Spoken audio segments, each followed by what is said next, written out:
welcome to Miracle English Language and Literature Institute. I'm Professor Abha Sharma, and as you all know that I'm making videos and solving out your CBSE, UGC Net, JRF paper 3rd, which was held on 22nd of January 2017. And this is the third part, probably the last part. Question number 41. Identify the gynocritics in the following list. Gynocritics term was first given by Ellen Showalter in her work Towards the Feminist Poetics. So the correct answer is of course Ellen Showalter, and the other one is Alice Jardine, who has written Gynesis. Sandra Gilbert with Susan Goober has coordinated a work called Mad Women in the Attic, and Kate Millett has written on sexual politics. Question number 42. Identify the character who is not part of group of 3 protagonists in Girish Karnad's Hayavadhan. So the person who is not a part is Gautam, whereas Padmini, couple and Devdutt are very much there. Girish Karnad was inspired by Thomas Mann's Transport's Heads, and this in turn has taken the inspiration from Sanskrit Katha Sarita Sagar. Question number 43. Aurobindo Ghosh, author of Savitri, taught for some time in Baroda College after his return from England in 1893. Which subject did he teach? He taught French as a part-time teacher. But Aurobindo Ghosh seems to be from some other planet. To understand Aurobindo Ghosh, one life is not enough. You need many lives to understand his philosophy. He was even nominated for Nobel Literature Prize in 1943 and Nobel Peace Prize in 1950. So you can well imagine what a great soul was he. Question number 44. Christopher Marlowe's Hero and Leander can be classified as an epyllion, which means little epic. You can well understand compliant and pastoral, but stichomethea means it is a stylistic device where 2 characters, they speak alternate lines in a verse.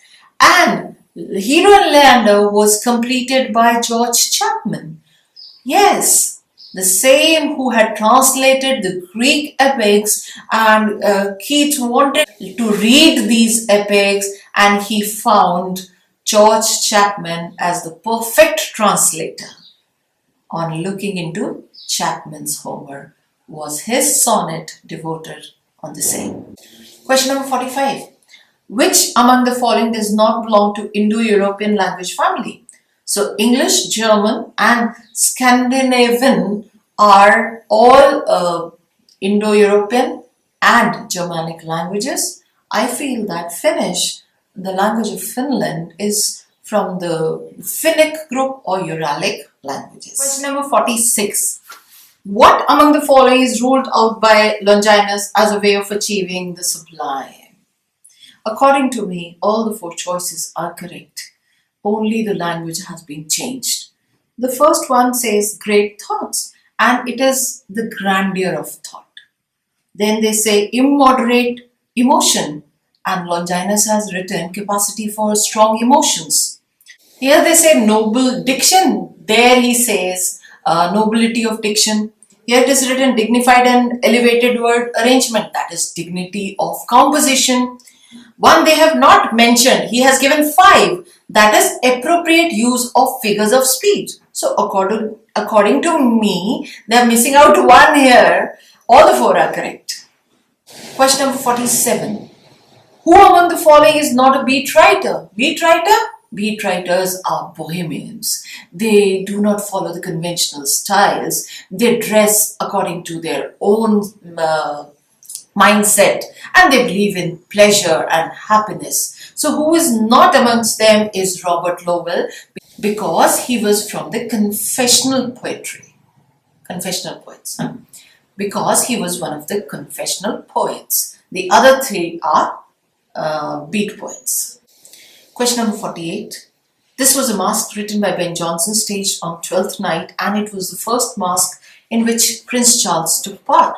He was very young at that time, and 12th night means 6th of January, 12 nights after Christmas. So, the correct answer is pleasure reconciled to virtue.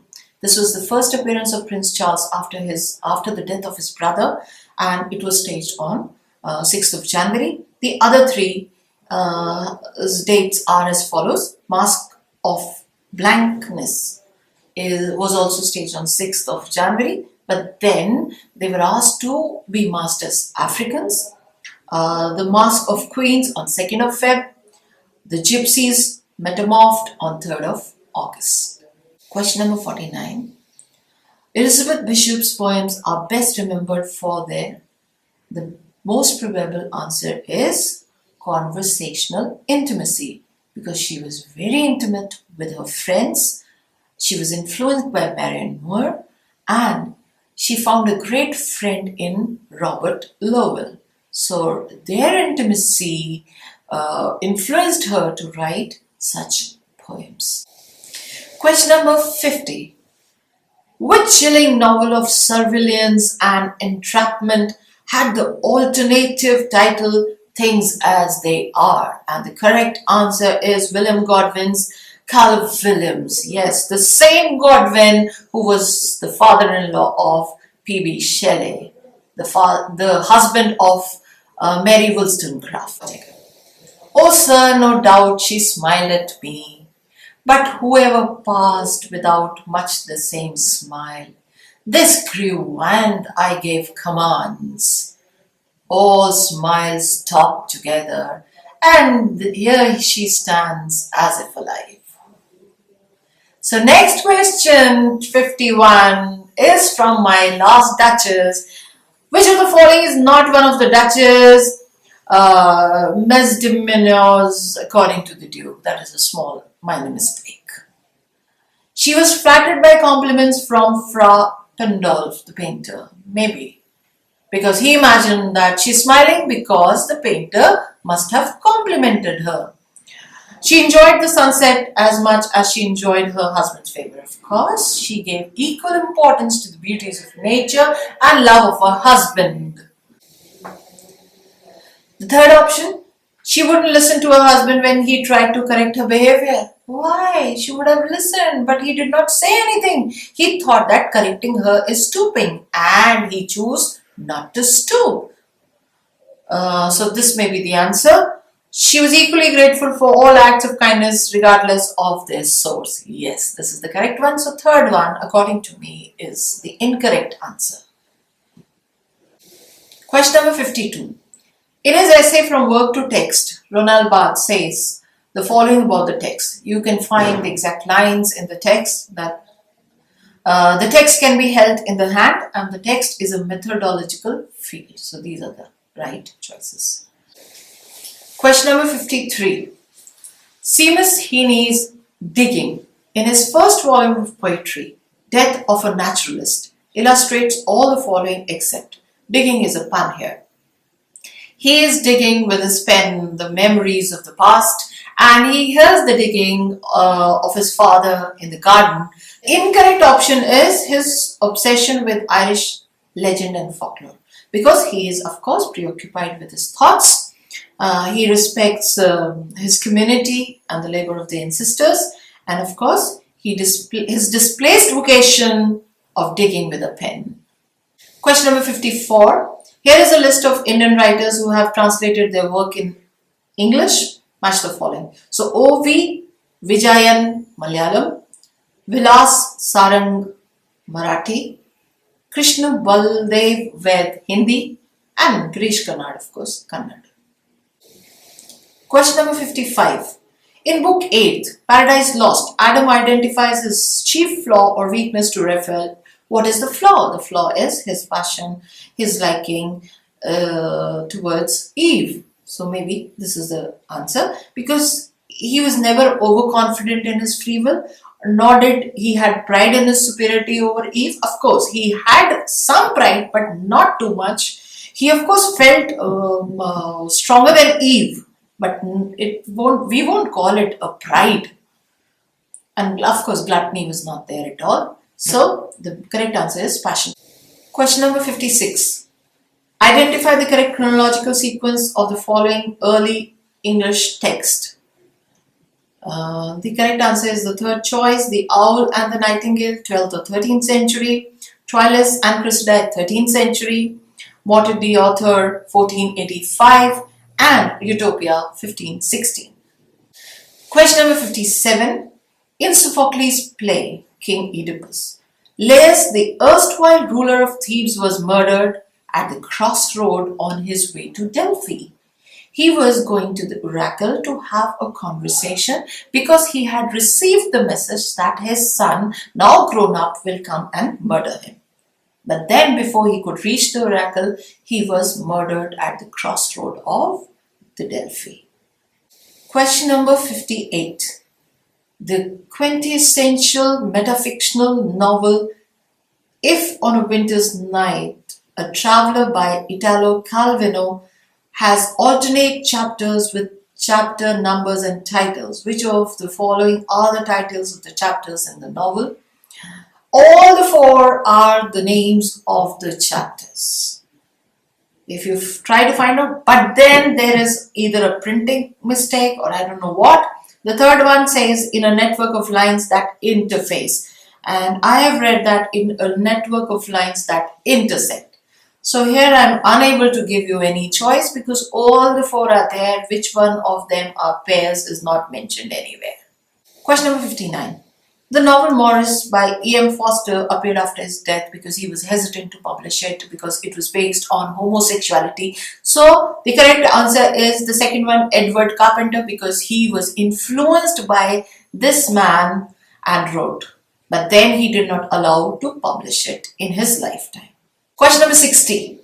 Who among the following has elaborated on the Indianization of English? And of course, it is B.B. Kachru. He's written many books and he talks about the Indian English. Question number 61. It's a very lengthy question. The four models which are relating literature to history. The first choice, according to me, may be correct. Literary texts are universal and transcend history. The historical context of their production and reception has no bearing on the literary work, which is aesthetically autonomous, having its own laws, being a world into itself. Question number 62. As Gruntergrath's novel, The Tin Drum, opens, we find Oscar Metzerath. The correct is in a mental hospital writing his story. Gruntergrath published this in 1959 and he got the Nobel Prize in 1999. Question number 63. D.H. Lawrence's 1926 novel, The Plumed Serpent, is set in which country? Mexico. Question number 64. Which two writers can be described as writing historical novels? Sir Walter Scott, Ivanhoe, and Waverley, and Talisman, and many others. And the second writer, Maria Edgeworth. She wrote Castle of Rack Rent. Question number 65. Which of Kazuo's Ishiguro's novels are set mostly in Japan? So the correct answer is An Artist of the Floating World, that is post World War II, and A Pale View of Hills. Question number 66. In the advancement of learning, Bacon noted the need for more studies of, according to me, again, I'm not sure, it is forbidden knowledge and spiritual knowledge. Because he did a presumptuous effort to find out the secrets which God has hidden. Question number 68. As Sidney argues in a defense of poetry, which discipline is more useful and praiseworthy, history or poetry? So I feel the correct answer is poetry, where man can see virtue exalted and vice punished. Question number 69. In Bunyan's Pilgrim's Progress, Christian and his friend Faithful cause a commotion at a Vanity Fair for many reasons. Of course, they were dressed differently, they were talking the language of the Bible, then they refused to look at the merchandise of the things which were there in the fair. So maybe the correct answer is this: they provided entertainment to the public because they were caught, they were caged. So I think they were providing the entertainment also, but the most probable answer is they sample every entertainment at the fair. Question number 70. What does the title Morte d'Arthur mean? It means death of Arthur. I've already done 70 questions now. I finish up here with the solving of the third paper. The other 5 questions you can do after reading the poem. So what do I want from you now? Smash the like button and comment. And do watch all the previous videos. Many questions are related to my previous videos as well. Also keep an eye on my linguistic videos. They're very important. Also explore our website www.miraclewebstore.com. Till I meet you next. Take care. Bye-bye. Thank you so much.